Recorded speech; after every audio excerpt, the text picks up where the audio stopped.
Tony Yayo. Loyalty made him a millionaire and loved by everyone. Hey, what's up everyone? Today we're going to uncover the real story of Tony Yayo. Not just his music, not just the fame, but also the jail time, the loyalty, the fights, and everything that made him who he is. If you think you know the full Tony Yayo, stay tuned. There are things many people haven't heard. And hey, smash that like button if you respect artists who keep it real. Early life and personal background. Before the fame, before the loyalty, before the G-Unit chains, who was Tony Yayo? Let's take it back, straight to Queens, New York. Tony Yayo, born Marvin Bernard, came into the world on March 31st, 1978. The son of Haitian immigrants, he grew up in South Jamaica, Queens, a neighborhood known for its raw energy, hip-hop culture, and tough streets. Life at home wasn't easy. His parents worked hard, doing whatever they could to provide. But outside their door, the streets had a whole different plan. And like many young men in the area, Marvin got caught up in it early. Yeah, he was deep in the street hustle. As a teenager, Yayo turned to drug dealing, not for the thrill, but for survival. That was the reality for many in his shoes. But then the shift came. In that same neighborhood, Marvin linked up with two guys who'd change everything, 50 Cent and Lloyd Banks. First, they were just street friends. But soon, they became something bigger, rap partners with a vision. Picture three kids from the hood, all with the same dream, the same hunger, and raw talent pouring out of them. That's how G-Unit was born. Tony Yayo started rapping in the heart of Queens, recording gritty bars about the life he lived. The struggle, the hustle, the grind. And when 50 Cent blew up in the early 2000s, he brought Yayo and Banks right along with him, forming the group G-Unit, which would soon take over the rap game. Loyalty. Here, the video will highlight a trait that many fans deeply respect: Tony Yayo's loyalty to 50 Cent and G-Unit. Even during turbulent moments, Tony Yayo has said multiple times that his loyalty to 50 Cent is non-negotiable.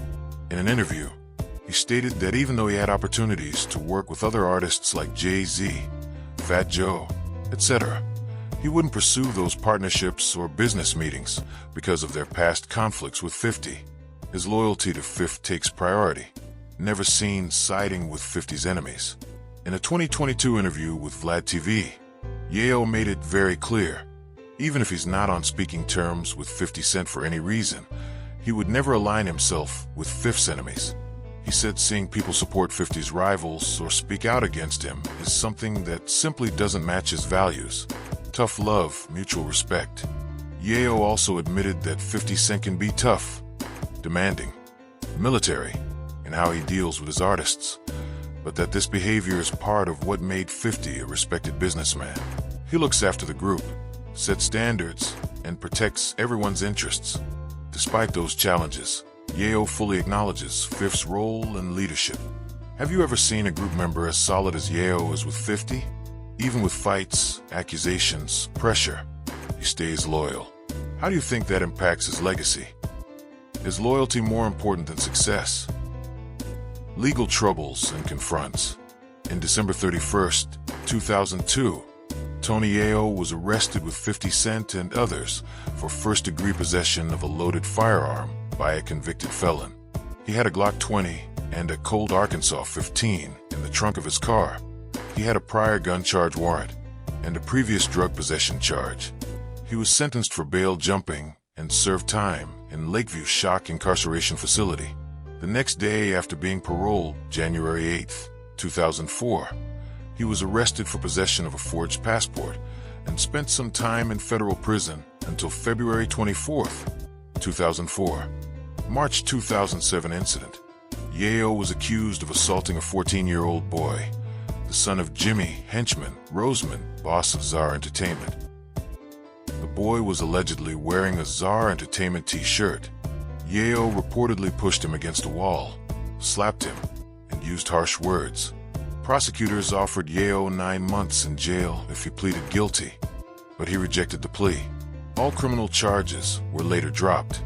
He pleaded to a harassment, non-criminal charge and got 10 days of community service. Jimmy Henchman Roseman's conviction. Jimmy Rosemond was later convicted and sentenced to life in prison for ordering the murder of Lowell Lodi Mac Fletcher, AG Unit affiliate.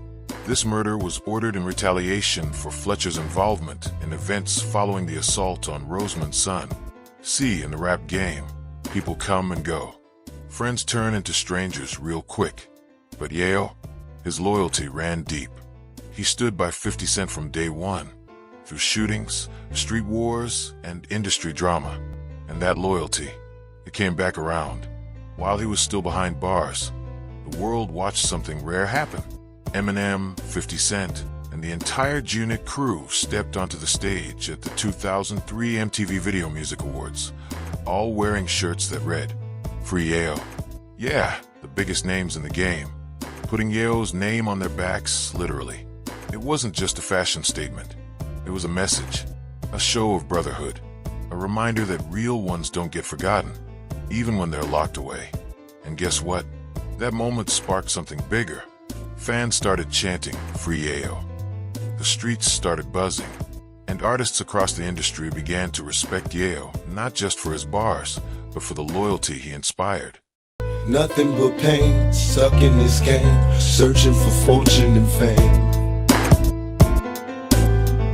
The return of Tony Yayo. When the prison gates opened, Tony Yayo didn't just walk out. He came back a legend. After serving time, Yayo was released in 2004, and the timing couldn't have been better. While he was away, the Free Yayo movement had made his name known worldwide.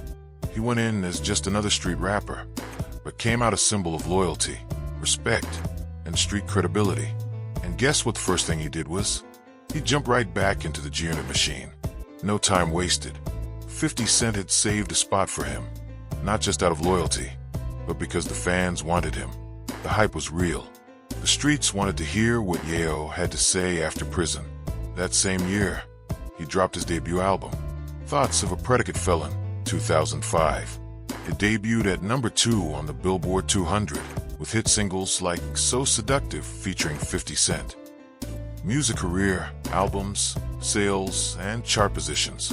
On the album Beg for Mercy with G-Unit and other group projects, he earned high certifications, platinum, etc. Thoughts of a Predicate Felon sold approximately 214,000 copies in its first week. The album eventually surpassed 1 million copies sold in the US and was certified platinum. With G-Unit, Beg for Mercy sold millions of copies and earned multi-platinum certifications.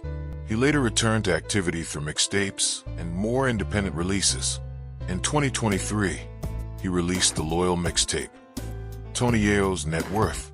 Thanks to that unshakable loyalty, Tony Yayo built something that many rappers lose chasing clout, a long-term fortune. Today, his net worth is estimated to be between $8 million to $10 million, and it didn't come from one hit song or a viral moment. It came from consistency, respect, and smart moves. So where does that money come from? Album sales and streaming. His 2005 album, Thoughts of a Predicate Felon, still brings in revenue through digital platforms. Classics don't die, and loyal fans keep streaming. Royalties. Yayo continues to collect royalties from his work with G-Unit, features, and songwriting credits across the board. G-Unit brand. Let's not forget, G-Unit wasn't just a rap group.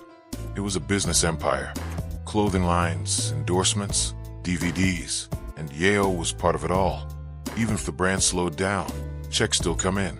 Live shows and international tours. Yayo stays active on stage. Whether it's G-Unit reunion shows or solo performances, he still tours, especially overseas, where his name holds serious weight. Merch and personal ventures. Over time, he's dropped exclusive merch and has teased involvement in new business ventures, podcasts, and branding efforts that align with a street-savvy image. Loyalty might not always pay fast, but when it pays for life. Tony Yayo never had to sell out. He played the long game, and it worked. While others chased headlines, he built a legacy and stacked millions quietly, brick by brick. All right, everyone, that's the story. Tony Yayo, from Queens kid, dropped out of school, running through legal storms, but through it all staying true. Loyalty isn't just a catchphrase for him. It's part of his identity. He could have gone off, done different deals, but he stayed in the circle with the people he started with. Yayo proved that he wasn't just a background figure in G-Unit. He was a force.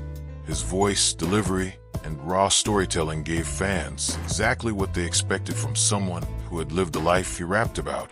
And more than that, he showed that loyalty has value. In an industry full of snakes and switch-ups, Tony Yayo stayed solid. And that gave him something even more powerful than fame: respect. Now I want to hear from you.